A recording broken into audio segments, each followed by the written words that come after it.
Well, welcome, ladies and gentlemen. It's gotten a lot of play. Our reporter David Brody's interview with the president, and he did a great job. And Donald Trump has made it clear he's going to stand by his campaign promises on his choice for the Supreme Court, particularly. We'll be telling you about that today, the top contenders for that job, and his plan to bring back jobs to the United States, on immigration, much, much more. He's all going to be here in just a couple of minutes. Well, Mr. Trump also talked about how being in the office of the presidency has made it clear to him that he needs God even more. Here's David Brody's complete interview with President Trump.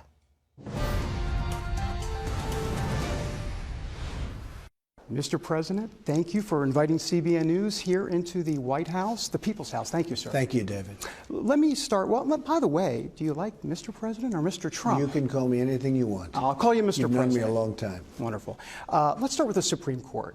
I know you're narrowing down the list. I know you've talked about who you kind of have an idea of who's going to be this person. But let me ask you, where does the final result lie? In other words, is it a gut instinct for you? Because they're all good on this list. So what's the bottom line factor when deciding? Well, I think also it's who's going to get approved. And, you know, we have to go through a process after I pick the person that I'm going to be picking, who I think I know, but I'm not 100%.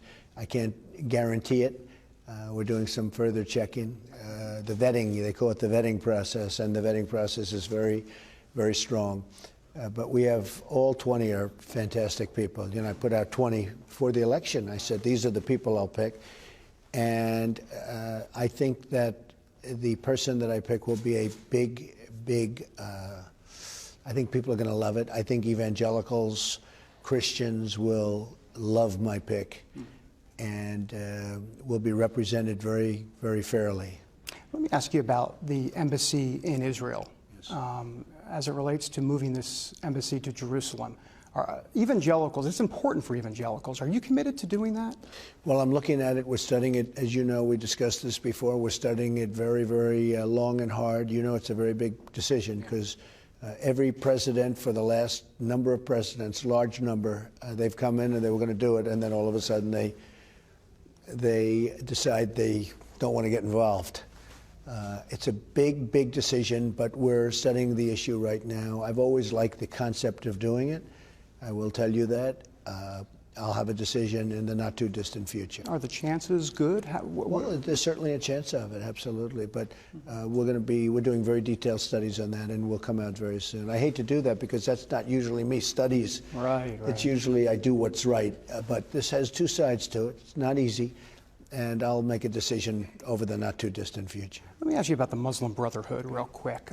You've had some critical words for them in the past when we've spoken. There is a decision to be made about the Muslim Brotherhood as it relates to whether or not they are a terrorist organization. Do you believe they are? Well, there's certainly been a lot of things going on, and that's another one. I don't want to keep putting you off, but I am having a meeting on that next week. Okay. And there's some bad stuff going on. You know it, and I know it. So we'll see what happens. But I have a meeting on that next week. I'll let you know. All right. Let me ask you a little bit about Latinos in this country. You've talked about you're going to be a great jobs president. Right. And you believe the Latino community has heard you on that to a degree. And we did very well with the Latino community. People were shocked. Better than Romney. Better than Romney, better than just about for a long way. I mean, better than a lot of people thought possible, or I wouldn't have won. They're a great community. They're a phenomenal community, spirit, hardworking. And, you know, the Cuban Americans, I got 84% of that vote, and they voted in big numbers. So we did really well with that community. So go ahead. No, I was going to ask you, what can you say to some in that community that have some trepidation, that think they are under attack by this administration coming in? What's your message to them? Well, I think I've really solved that because, you know, the election was not long ago, and we had a great victory. We had a victory that nobody thought was possible, 306. Remember, they said there is no path to 270 for Trump. Trump can't win because there's no path. And I kept going up to Maine, where Maine had won, and we won it. But we didn't need it because we won Michigan, Wisconsin, Pennsylvania, Florida. We won so many, North Carolina. So, you know, I really focused very heavily on the Latino community or the Hispanic community. And it was something that I'm very proud of. I'm very proud of the numbers we got. They want protection, and they want jobs. And they don't want people pouring across the border that they have no idea who they are. And one of the reasons I did so well with the Hispanic community is the fact that they do want jobs, and they do want protection, and they know that I'm going to take care of that. And I've already been producing the jobs because Ford and General Motors and many other companies, even Fiat Chrysler in terms of the car companies, but so many other types of companies, they're pouring back into our country now. They want to be here. Lower taxes. We're lowering taxes bigly, including for the middle class, including for people, not just business taxes, but we're lowering business taxes, and companies are pouring back in.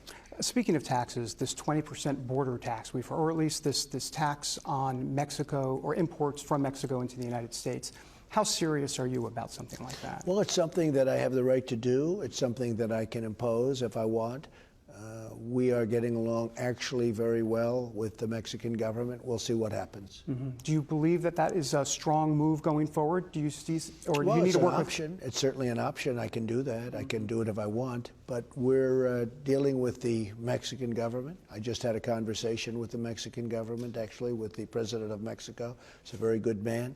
And we'll see where it all goes. We'll see what happens. Can you give us a sense of what that conversation was like? Oh, a very warm conversation. We're talking, we're speaking, and we're going to see what happens. What about this? If there was some sort of tax on imports, what about the argument that you've heard before about that? Indeed, it'll be passed along to consumers. What's the argument? Well, I think some of it may get passed along, but it also creates jobs. So I'm not against something like that, but with respect to Mexico, something else could happen which would be much more positive for both Mexico and the United States. The media. I know we only have a limited amount of time. You could talk for an hour and a half about the media. You mean fake news? Well, that's what you are called. Oh, much of it is fake news. I mean, much of the media makes up stories. It's amazing. I speak to people, great people, people that voted for me, and they get it better than most people get it. But much of the media is distorted and fake. And you can see it. I won't, mention specific networks as an example or newspapers. But I read stories that they write that are knowingly false. They're knowingly false. They know it's a lie. And they write them anyway. And the headlines. And in the end, the media has now a 17% approval rating, which is shocking. I think I've done a lot of that. I think I've brought it down because I at my rallies I'll speak and they'll turn around and the people will start, going pretty wild against them. We want truthful media. We don't have truthful media. We have people that are, in many cases, I actually think they're sick people because some of the stories are so bad. For instance, in the Oval Office, we have a beautiful bust of Dr. Martin Luther King. And they took that bust and they said that I removed it. I never removed it. In fact, I admired it when I first walked in. They said I walked in and I had it removed. And all of a sudden, there's major headlines all over the world that I removed the bust of Dr. Martin Luther King, which I'd never do because, again, a man that I have great respect for and have admired over the years greatly. And I call my people. Why did you take that bust out? I wasn't here. Who took it out? I mean, believe me, I wasn't so nice. Who took it out? And they said, sir, it was never touched. In fact, they were all nervous. They said they ran to the office just to make sure. It turned out it was there. Well, the person that wrote this was Time Magazine. The person that wrote this said, I removed the bust. It turned out that somebody was standing in front of the bust so that he couldn't see. The bust is this big, right? It's like that. Somebody was standing in front of it. That's fake news. That's fake news. Now, the apology, you know what it was? I don't even know if anybody gave an apology. I think it was something on Twitter, possibly. Maybe it was at Twitter. I had headlines all over the world. And I'll tell you, it's a very serious thing because what they're doing is they're saying I'm a racist. See, they're not saying I removed the bust. They're saying I'm a racist. That's fake news. These people are bad people. Steve Bannon, one of your top advisors, just the other day to the New York Times, called the media the opposition party. Do you believe that? I think to a large extent they're much more capable than the other side. I think the media, I think the media is the opposition party in many ways. And I think that, and I'm not talking about all media. I know people like yourself, but I know people in the media that I have tremendous respect for. I respect them as much as anybody.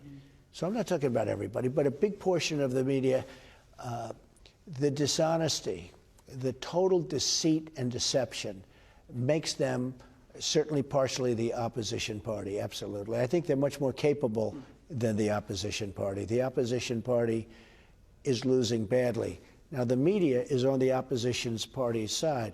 And I actually said to myself, I say, they treat me so unfairly, it's hard to believe that I won. But the fortunate thing about me is I have a big voice. I have a voice that people understand. And you see it now. We're bringing back jobs. Ford is making a massive investment now in Michigan. General Motors is going to be making, just magnificent investments. So many other companies are coming back in. But yeah, the media is a disgrace. And they've called me wrong from the beginning. I mean, the New York Times has called me wrong from the beginning. They underestimated you. They actually apologized to their readers. They lost a lot of subscriptions because not because the readers even like me. They said, how inaccurate could you be? Because if you read the New York Times, there was no chance that Trump was going to win. And yet we'd go out there and I'd feel I was going to win based on the crowds. You saw the crowds better than anybody.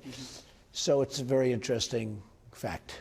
Let me switch gears, and it wouldn't be an interview between us if I didn't ask a God question, if you will. How has that spiritual journey been for you, especially being here and knowing the gravity of the office? Do you feel the need to pray more? Where are you on that? Well, I tell you what, I've always felt the need to pray. So I would say that the office is so powerful that you need God even more, because your decisions are no longer, gee, I'm going to build a building in New York, or I'm going to do that. These are questions of massive life and death, even with regard to health care. We're working very hard on health care. But there you're talking about life and death, and you're talking about better lives, people living better because they have better health care at a lower price, which we're working very hard on.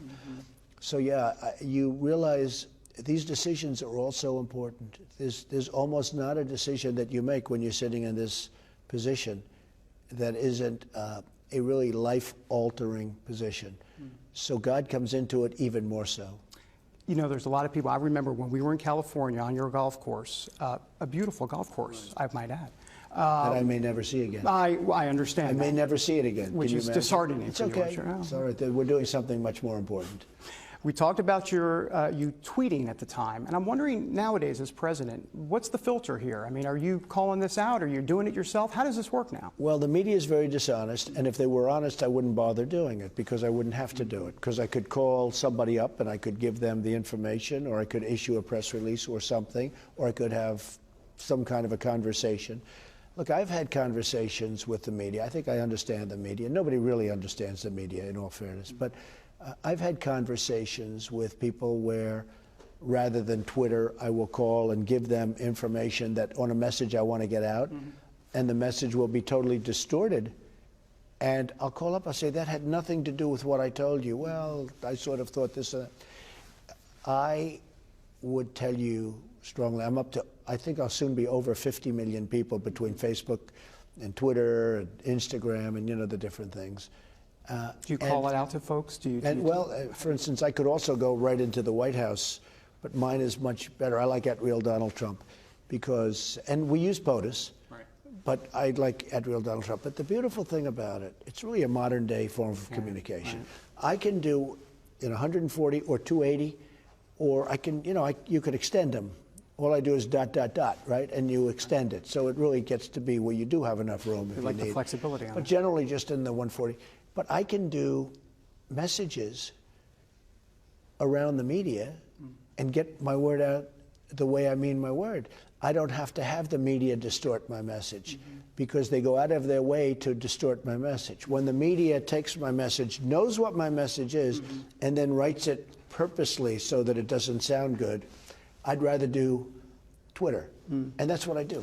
There are a lot of folks that are going to want to judge these first 100 days. They're going to say this is a success, or they're going to have their own version of what a success is. For you, for these first 100 days, what is success for you exactly? Well, I think it started on one of the greatest days of my life. I think the speech turned out very good. I got very good reviews on the speech. The only negative reviews were some people said it was dark.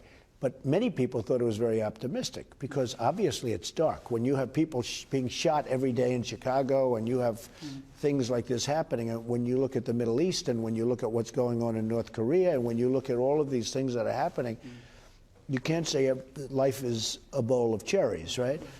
But I got very good reviews on the speech. We had a tremendous crowd. The crowd was great, but the audience, overall audience, was, I think, the biggest ever to watch an inauguration address, which was a great thing. That was also distorted in the media. They fought that as much as they could. But it turns out it was probably the largest audience ever to watch an inauguration address. Why is it important for you to win on something like that? Because you haven't given that up. You want to make sure they understand. Yeah, because what is it? I'm representing a lot of people, the forgotten people in many cases. And in many cases, not the forgotten people generally, but many people that are the forgotten people. And they've been forgotten by the media that tries to distort them out of life. And so when I had that massive crowd and they'd show a picture of an emptier area, we had a tremendous crowd.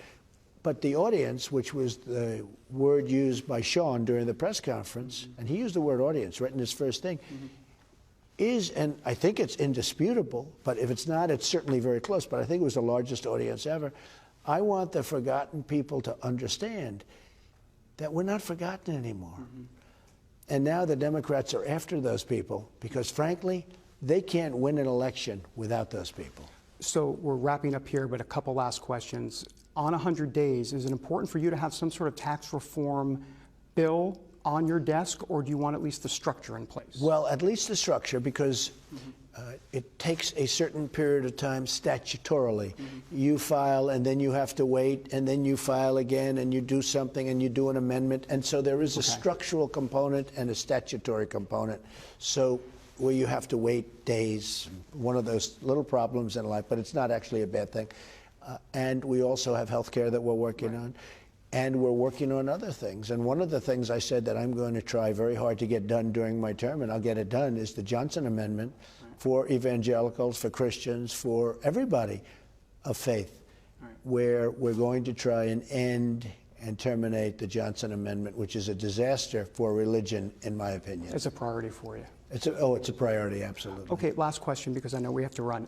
Persecuted Christians, we've talked about this overseas. The refugee program that, or the refugee changes you're looking to make, as it relates to persecuted Christians, do you see them as kind of a priority here? Yes. You do? Yes, they've been horribly treated. Do you know, if you were a Christian in Syria, it was impossible, at least very, very tough to get into the United States. If you were a Muslim, you could come in. But if you were a Christian, it was almost impossible. And the reason that was so unfair is that everybody was persecuted, in all fairness, but they were chopping off the heads of everybody, but more so the Christians. And I thought it was very, very unfair. So we are going to help them. Mr. President, a pleasure. Thank you for the time. Thank you. Thank you very much, That was David. great.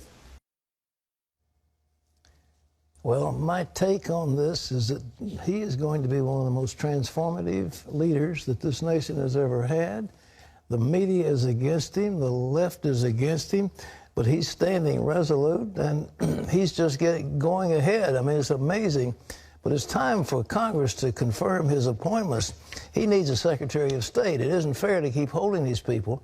And now we're going to have, later on this program, I hope we will be having an understanding of some of the potential judges, because he wants to name a Supreme Court, the replacement for Antonin Scalia, this week.